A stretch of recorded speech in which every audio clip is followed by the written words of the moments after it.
Board पर संज्ञा शब्दों के जिस रूप से उसके पुरुष या स्त्री होने का पता चले उसे लिंग कहते हैं। वे संज्ञा शब्द, संज्ञा आपको पता है ना, मैंने बताई थी संज्ञा की डेफिनेशन आपको, किसी व्यक्ति, वस्तु, जाति या भाव या स्थान के नाम को संज्ञा कहते हैं। तो जो संज्ञा शब्द होते हैं उनके रूप को जो बताता है, उसके मतलब संज्ञा के जो रूप में पुरुष और स्त्री का जो बोध कराता है वो क्या कहलाते हैं? लिंग कहलाते हैं। ओके, अब लिंग के प्रकार, लिंग के कितने प्रकार होते हैं? 2 प्रकार होते हैं लिंग के प्रकार। यहाँ मैंने आपको लिंग के दिया है, पहले मैंने आपको लिखा है लिंग की परिभाषा, उसके बाद मैंने आपको लिखा है लिंग के प्रकार।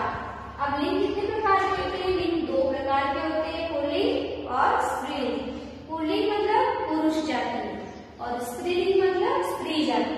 ओके, तो कितने प्रकार के लिंग हो गए अपने? 2 प्रकार के। सबसे पहले हमने लिंग की परिभाषा पढ़ी थी, संज्ञा शब्दों के जिस रूप से उसके पुरुष या स्त्री होने का पता चले उसे लिंग कहते हैं। उसके बाद हम लिंग कितने प्रकार के पढ़ रहे हैं? 2 प्रकार के, पुल्लिंग और स्त्रीलिंग। अब हम पुल्लिंग की डेफिनेशन के बारे में पढ़ेंगे। पुल्लिंग की डेफिनेशन क्या है?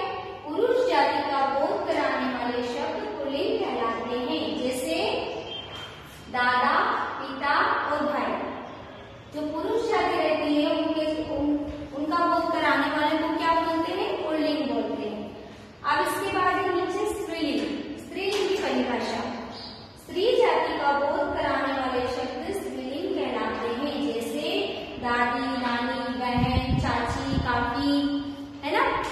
और फिर उसके बाद में आपकी बहन है ना, बुआ है, ये सब किस में आते हैं? स्त्रीलिंग में आते हैं। किसमें आते हैं ये सब? स्त्रीलिंग। अब मैंने यहाँ पे कुछ उदाहरण लिखे आपको पुल्लिंग और स्त्रीलिंग के, वो भी आपको कॉपी में नोट करने हैं। सबसे पहले आपको नोट करना है, सबसे पहले ऊपर क्या लिखना है? पुल्लिंग। चैप्टर का नेम क्या है आपका? लिंग। उसके बाद आपको लिखना है लिंग की परिभाषा, उसके बाद आपको लिखना है लिंग के प्रकार, उसके बाद आपको लिखना है पुल्लिंग की परिभाषा, फिर उसके बाद स्त्रीलिंग की परिभाषा लिखनी है। उसके बाद नेक्स्ट पेज पे आपको ऊपर सबसे पहले क्या लिखना है? पुल्लिंग। क्या लिखेंगे आप सबसे पहले? पुल्लिंग लिखेंगे, है ना। तो यहाँ पर आपको इसके नीचे आप डैश कर सकते हैं इसके, और उसके नीचे फिर आपको ये लाइन से 1 बाय 1 लिखते जाना है। पहले ये साइड लिखेंगे, उसी के नीचे ये साइड लिखेंगे, उसी के नीचे ये साइड, फिर उसी के नीचे ये साइड, फिर उसके नीचे ये, और सबसे लास्ट में ये। ऐसा नहीं कि आप आधा आधा आधा करके लिखेंगे, मेरे पास स्पेस नहीं है इसलिए मैंने ऐसे लिखा है, लेकिन आपको 1 2 3 फिर 4 5 6 7 8 9 10 11 12 13 14 15 16 17 18 19 20 21 22 23 24 ऐसे कंटिन्यूटी में आपको ये उदाहरण लिखने हैं ना।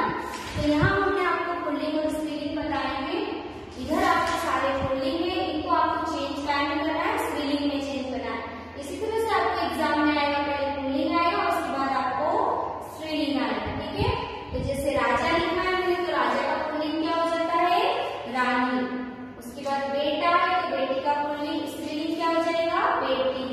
पिता का माता, सेठानी, मोर मोरनी, चाचा चाची, हाथी हथीनी, गाय बैल, घोड़ा घोड़ी। ये सब इधर के क्या है? सारे स्त्रीलिंग है, और इस तरफ के क्या है? पुल्लिंग है। मालिक को चेंज करेंगे स्त्रीलिंग में तो क्या बन जाएगा? मालकिन।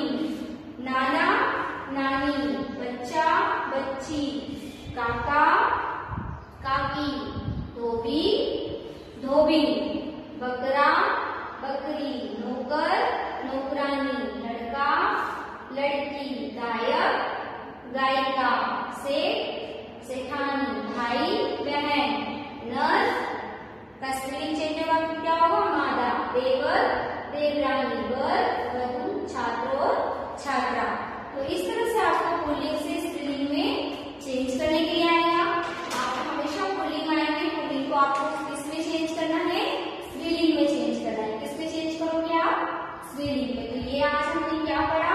लिंग के बारे में पढ़ा। पहले हमने लिंग की परिभाषा पढ़ी, उसके बाद हमने लिंग के प्रकार पढ़े, फिर उसके बाद लिंग के 2 प्रकार होते हैं, उनकी परिभाषा पढ़ी हमने, पुल्लिंग और स्त्रीलिंग, और उसके बाद हमने पुल्लिंग और स्त्रीलिंग के कुछ उदाहरण भी पढ़े।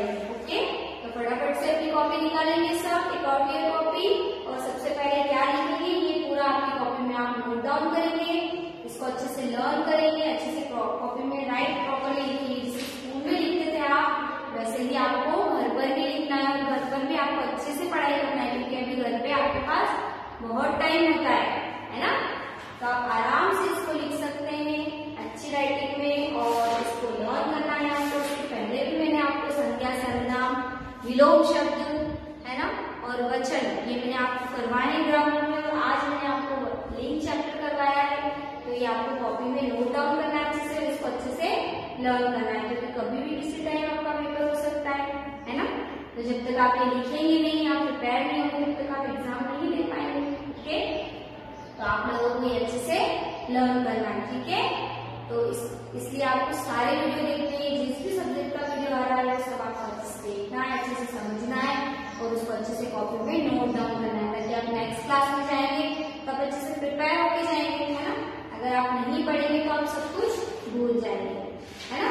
तो इसलिए ये सब आपको अच्छे से देखना है और अच्छे से इसको लर्न करिए। ओके, नेक्स्ट वीडियो में हम आपको दूसरा चैप्टर करेंगे। Okay, thank you, have a nice day.